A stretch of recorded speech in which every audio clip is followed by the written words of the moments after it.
Bienvenue. Welcome once again to another Portfolio Executive podcast.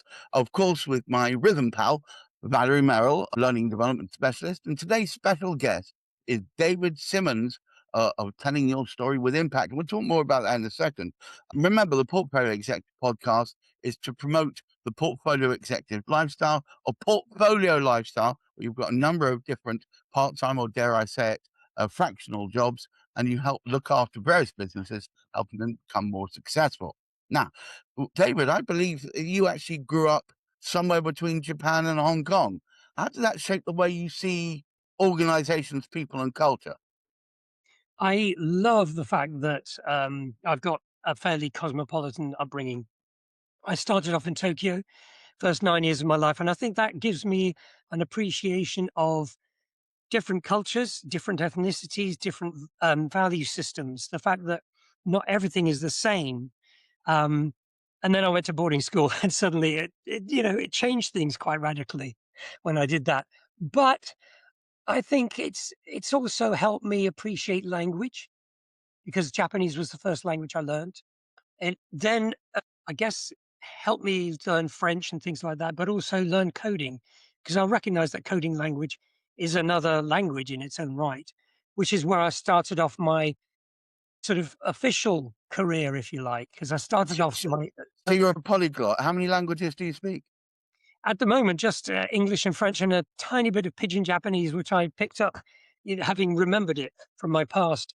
Um, It would be great to go back there. I haven't been back there since I was 9 years old, so that's one of the things I would love to do. It's an Go amazing back to place. Spain. It is Amazing place. incredible. It is so incredible, and it was a beautiful place to grow up. The parks were amazing, and Mm, I grew up in a sort of American enclave because it wasn't so long after the Second World War, First War the Second World War, so a lot of Americans were posted there still. right. And then Korea, of course, happened in the 50s. And so by the time I came along, the 60s, there was still a lot of Americans there. So I grew up as a sort of American expat, if you like, and then gradually became more English as I went to boarding school in the UK. Yeah. I mean, look briefly at your career path, and Mm. you've jumped from IT to, bizarrely, in my mind at least, technical support, that is, to head of morale at Reuters. What the hell is head of morale when it's at home Oh, in bed? I was head of morale in 2024, I think it was, at a particular location in Reuters.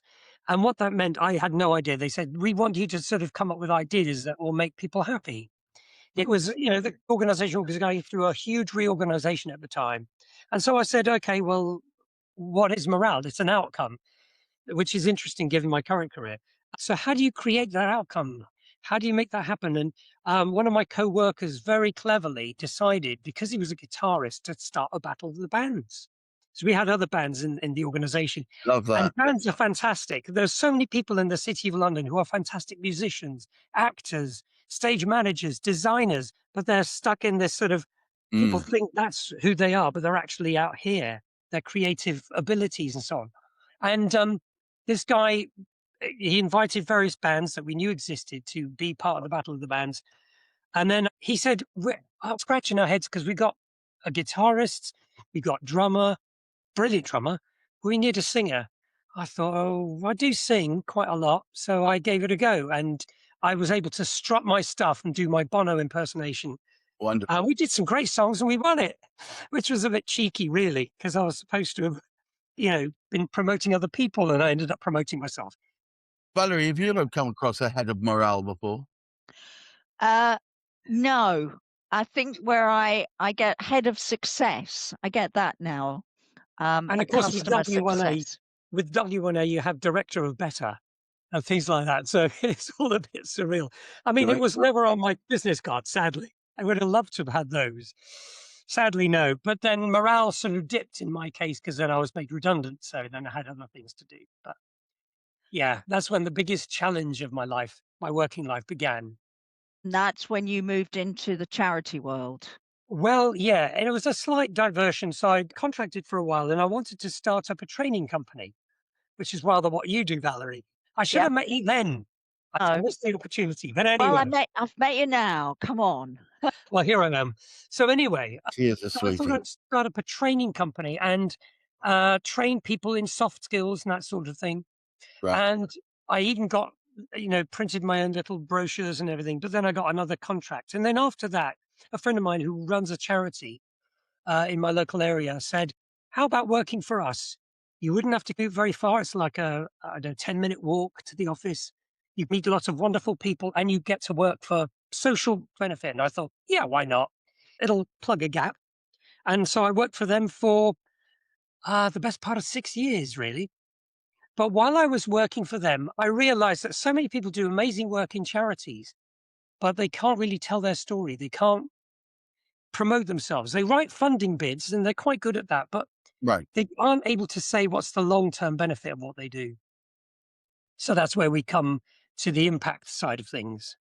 Well, I've Right. got a question regarding Go on. that, which I was thinking, because when you work with charities now, how do you get them to move from good intentions to a measurable impact that funders actually trust? And trust is that big thing at the moment, isn't it? Huge. And trust leads to funding, which leads to, longevity for the charity. The main thing charities sometimes miss is that they're very good at telling people what they do, Hmm. why they do it, but they're not necessarily as good at telling them what the long-term systemic outputs are. In other words, how does the community change because of their existence? So an example, let me tell you an example. So a few years ago, I worked with Sussex Police, and their main driver was to reduce demand. They had so many 999 calls every day, which were welfare based, not crime based. Right. Yes, I've So, heard this. I've yeah, heard this. Almost turning them into mental health support. yes, absolutely. And creatively, they decided to have a mental health blue and two van that went out and met people who were literally on bridges and stuff to talk them down. They had a mental health nurse with them and a police person. So it's a very creative approach, that a mental health van. I Mm. thought that was a really clever idea. I Do you know what? I'm amazed that it hasn't done before, but I'm also amazed that it actually came into existence at all. I didn't I think there know. was any willingness to do He had soft, fluffy stuff. the chief constable who I happened to meet at the time. He's retired now, but he was very creative, very interesting character. And one of the things they wanted to do was look at volunteer groups who patrol the streets at night, people like street angels, street pastors, and so on, and say, what is the quantitative and qualitative difference that these people make? And we discovered through talking to the police. So I interviewed lots of police constables and so on, people on the beat. I also interviewed a lot of what you would call clients and street pastors. And I went out with them and discovered some of the things they do. And it's simple things like giving women flip flops because they can no longer stand on high heels because they've had too many. You go out for a drink with your mates.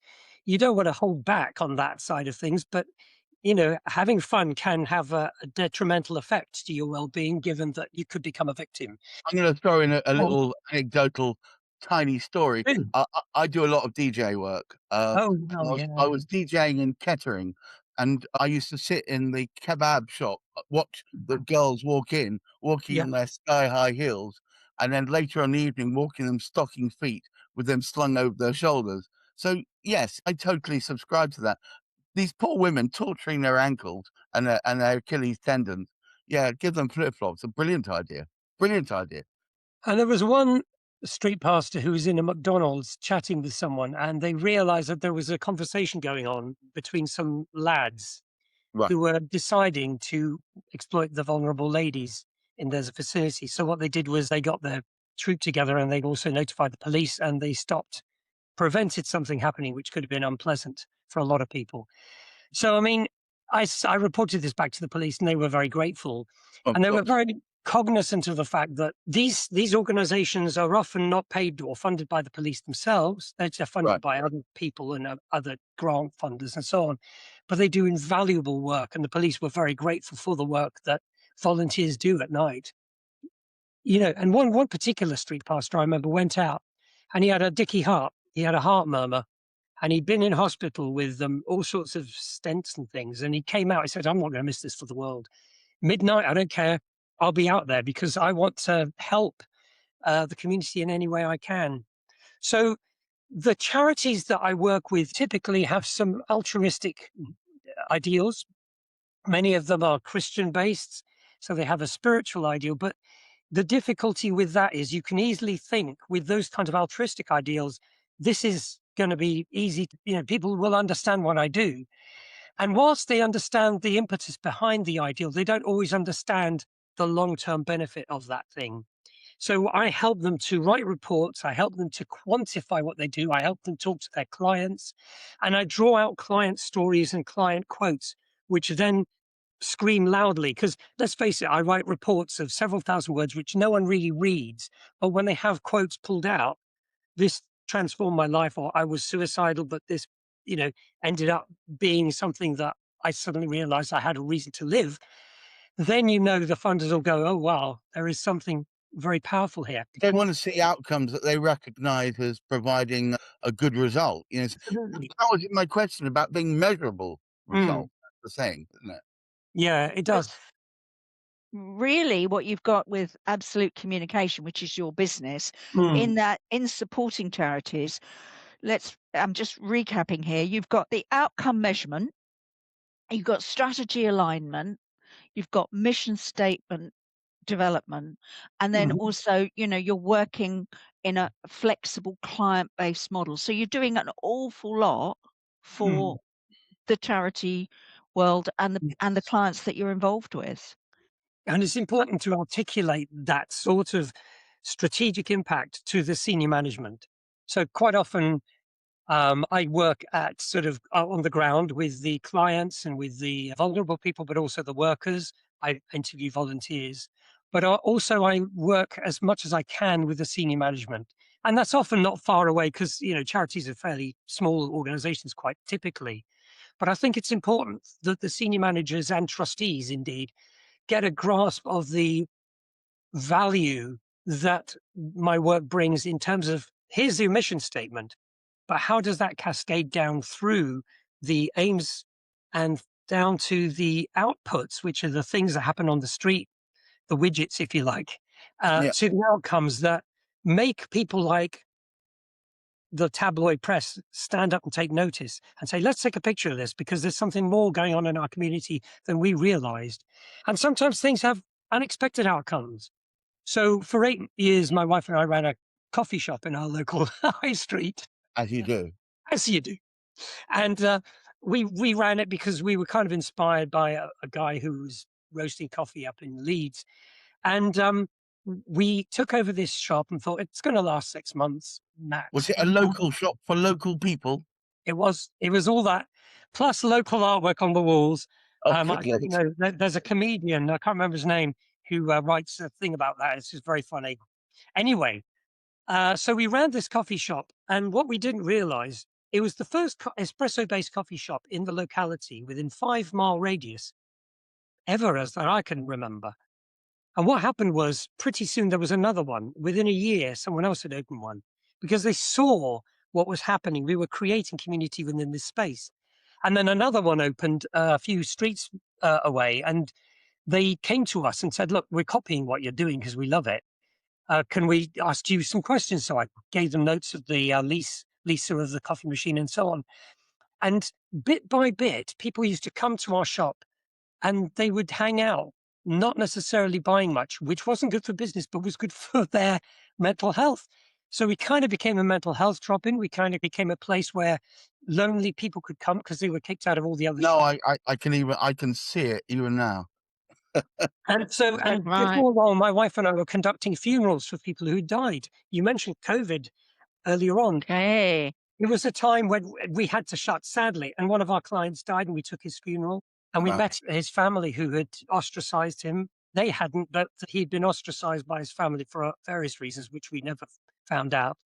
So his immediate family didn't come, but some nieces came, and they were so grateful that we ran this funeral for him.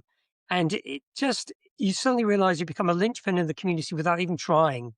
And that's so sadly, we closed the coffee shop because of the lockdown and everything else. It wasn't sustainable. I've got another question for you, which is really to bring us back to the reason why we're doing this show. This is the Portfolio Executive Show, and I suspect like the rest of us, you describe yourself as a portfolio executive. What does that mean in practice? And why is adaptability becoming such a valuable skill? Wow, there's a question. Let's look at the It's adaptability almost side. like I've done some preparation, he lied. You would think. Oh, The thing is, adaptability in today's day and age, let's look at the people who've graduated with law degrees, for example, from top universities. So many of them are not getting work. And this is a huge degree from a huge university. And you think, well, why is this? Because the world is changing because of AI. And I know people call it the VUCA world, which is volatile and uncertain. And you can certainly see that when you look at political trends, everything's being polarized. And so you've got this sort of mixed issue of an economy that struggles to get itself off the ground, and a mixed issue of people with incredible skills not being able to find work. And so adaptability is key because in this world, in order to survive, I find certainly for people who have got my background, far more useful to do lots of different things as well as you can, rather than the one thing, the one corporate thing that you might have done. yes, the world has definitely changed from that perspective. It really has. And I think for people my age who were born in the 60s and grown up in the 60s and 70s, you start to realize the world is not what it was when we started and people had a job for life.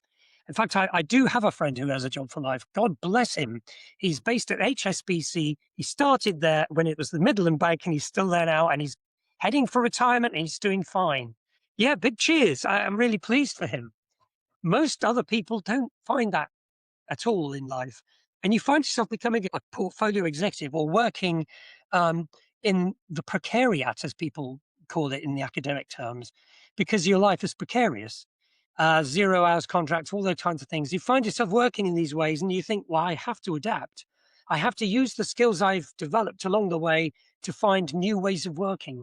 It's not easy, but when it does work, it's so rewarding because you realize people are hiring your organization for your skills. Right. And there's nothing quite like that feeling.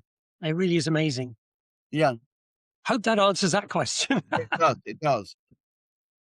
But So, charities, because of your work, because of the Mm, way your supportive, humanistic mm, way of working and thinking. Charity work per se and impact work is absolutely, and consulting is absolutely in your wheelhouse, isn't it?